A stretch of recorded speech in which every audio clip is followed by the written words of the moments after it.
What is up, friends? Good morning. We are hanging out here Sunday morning, and we're going to be going over what makes a tight end one. I just did a quarterback video. If you guys have not seen that, I'll probably post it in the comments if you guys want to check it out.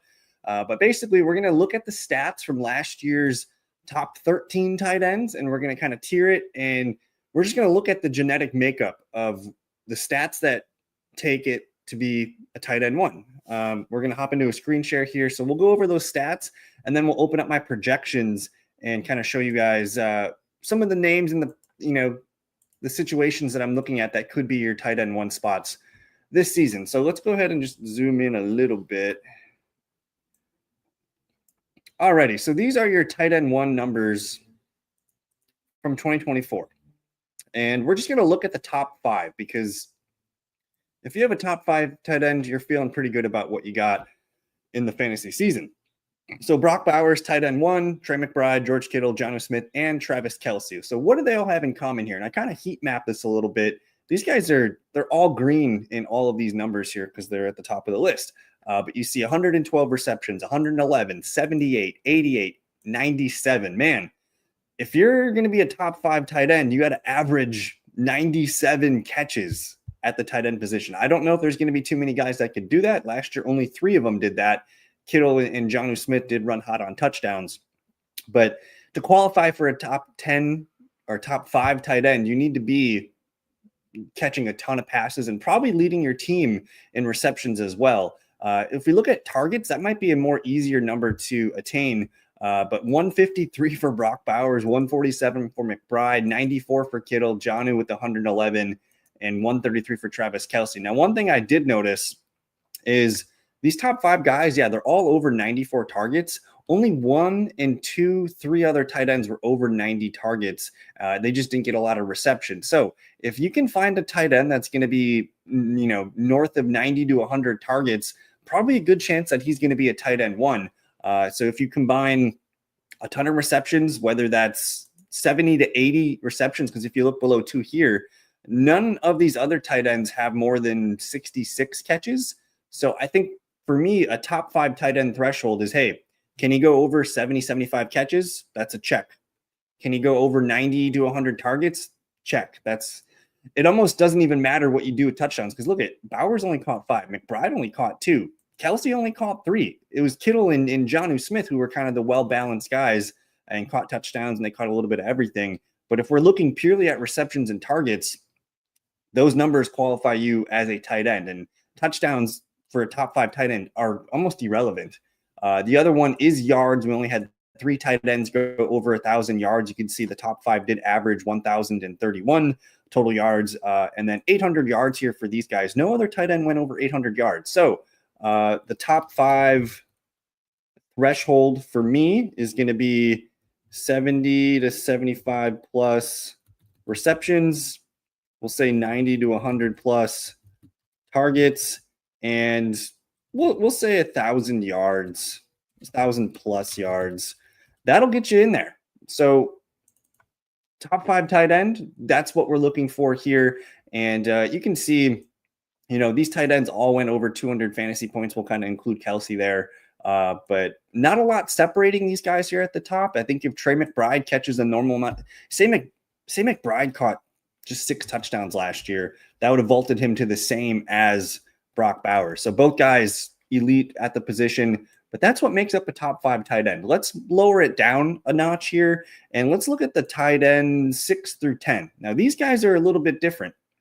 All of these guys caught 7 or more touchdowns, but none of them went over, a ton of targets. None of them really went over 90, and then none of them really went over 66 receptions. They averaged about 60 catches, about 80 targets, just under 700 yards, and they did catch a lot of touchdowns. So to be a top 6 to 10 tight end, we're going to give you 60 or so receptions. We're going to give you 80 to 90 targets. And, only Laporta had 83 targets. Ertz had 91. That's 70 to 80. Maybe it's even 70 to 80 is the true number here for these guys, because that's how it looks. 70 to 80 targets. And then you can see the yardage here. Basically, just under 700. You had Sam Laporta go over 700, Tucker Kraft go over 700, the other guys here in the mid 600s. So I'm going to say, we're going to say 650 plus yards. And then this was the requirement. You needed touchdowns to finish in this tier. So we're going to say 7+ TDs. Now, remember, the top 5 tight ends, they did not really matter for touchdowns. They mattered on volume. So if you want a top 5 tight end, you got to chase volume. If you want just a top 10 tight end, you got to find a guy that's going to be reliable for 3, 4, 5 catches per game. And then a guy that's going to be a red zone presence. And that's Mark Andrews. That's Tucker Kraft for sure. I think Sam Laporta is the guy that could creep into the top 5 this year. And then Zach Ertz for sure. Maybe some of these other guys down here can creep into that. But we're looking for touchdowns if we want a top 10 tight end. And yeah, the averages on that again, 60 catches, about 80 targets, just under 700 yards and 7.8 touchdowns, which is kind of a lot. And you can kind of see there's a huge tier here, 188 to 162. That's only 26 fantasy points. And then it does drop off down here to the next group of guys. But if you want a top 10 tight end, that's what we're looking for. And then we're going to finish up here with the tight ends 11th through 13th. So these are your guys that you're probably, either picking up off the waiver wire or you're streaming weekly. And that's Hunter Henry, David Njoku, Mike Gesicki last year. Let's look at what these guys did. These guys actually this is kind of interesting because these guys caught more passes than the group ahead of them. Their average was 65 total catches compared to 59.2. Their targets were also up. Their yards were a little bit lower and touchdowns were lower. So that's the main difference here. You can see this column's all white for this 6 through 10 group. These 11 through 13 tight ends, they just didn't catch touchdowns. They actually fit the criteria that we're looking for a top 10 tight end. They all had about 65 catches. They all were north of 80 to 90 targets. They just didn't run hot on touchdowns. But these guys aren't really big yardage earners either. So we have the third tier of tight end basically saying, hey, if you get a guy that's going to get, I don't know, here, let's make this 11 to 13. Let's say, okay, you need 60 to 70 catches. You need, we'll say 80 to 90 targets. And we'll say, I don't know, 600 to 700 yards. And touchdowns are kind of irrelevant for this. So we have a few thresholds here that are starting to make sense for us to find our top 12, top 14 tight ends. And again, if you look for this, the second and third tier are pretty much the same tier. It's just going to be touchdown dependent, which, I think that's kind of a safe place to live because either they catch those 7 to 10 touchdowns or at least they're still useful down here in this column. So we're going to transfer this over and look at my tight end projections for 2025. Let me view. I'm going to freeze. Let's go ahead and freeze up to this row. Freeze up to column C. All right, we're going to scroll over here. All righty. So what's our first threshold for a top 5 tight end? We need 70 to 75 plus catches. So let's see if we can find some guys that are going to catch 70, 75 passes. So I have this group right here, and I'm going to make these. Let's go ahead and make these bright green because these are targets here. So that's your 70 to 75 plus catches. The next tier we're going down to about 60. So let's identify the guys that are going to catch 60 or more balls. And that's a big group right here. I'm going to make this group orange. Okay. So the guys that I think have top 5 tight end upside this season, just off of receptions alone, Brock Bowers, McBride, Hawkinson, Ingram, David Njoku, and Zach Ertz. I actually have Travis Kelce ranked pretty low here. Now, if we go back and look at targets, anything 90 to 100 plus targets, that's going to qualify as the top 5 tight end. So let's find those numbers here. I'm going to filter by targets now. And we said about 90. So here's your tier of 90. Here, actually, we're gonna make the cutoff exactly 90. So you have this group here, and you can see these guys are starting to stack double greens. The next group is about 70 to 80 targets. You also have 80 to 90 targets here. So we're going to look for anything north of 70 targets and these tight ends will maybe qualify here. I'm actually going to cut it off at 70, and we'll make this group orange. Alrighty, so we have receptions and targets. Now let's move over to yards. Yards, if you go over 1,000 yards, you're probably a tight end, a top 5 tight end. And I only have 2 tight ends doing that.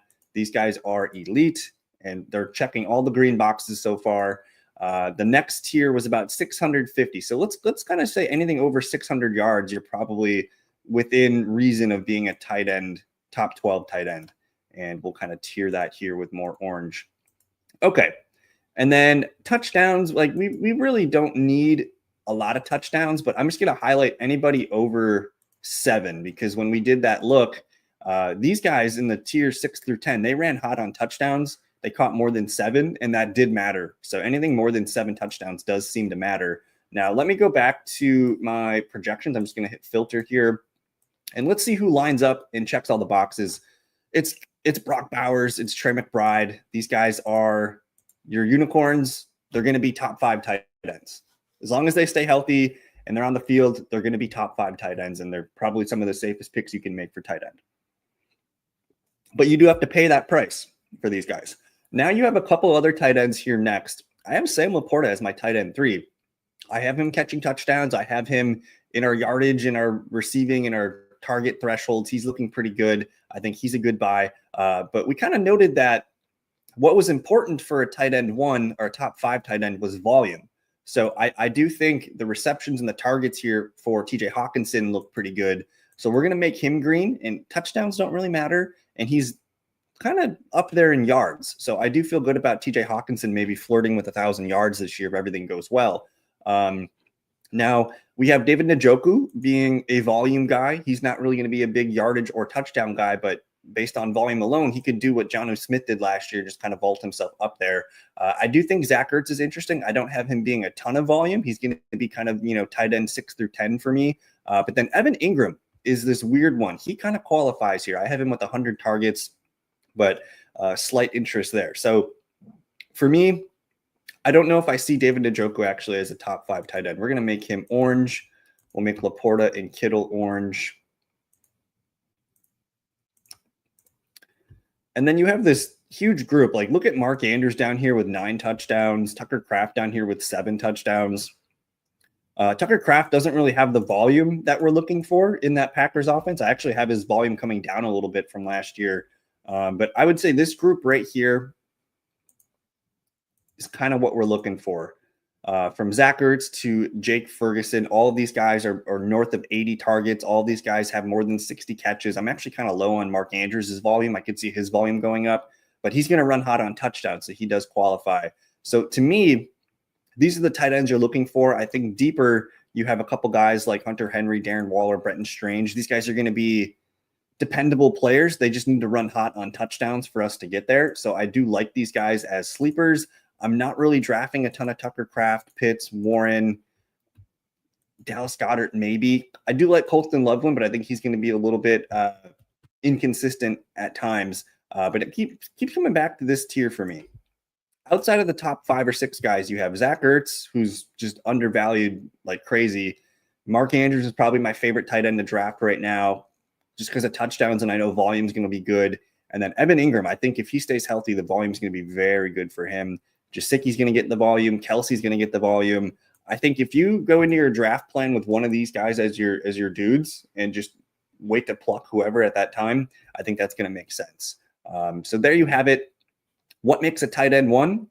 We just looked at some of the thresholds here. I hope this made sense to you guys.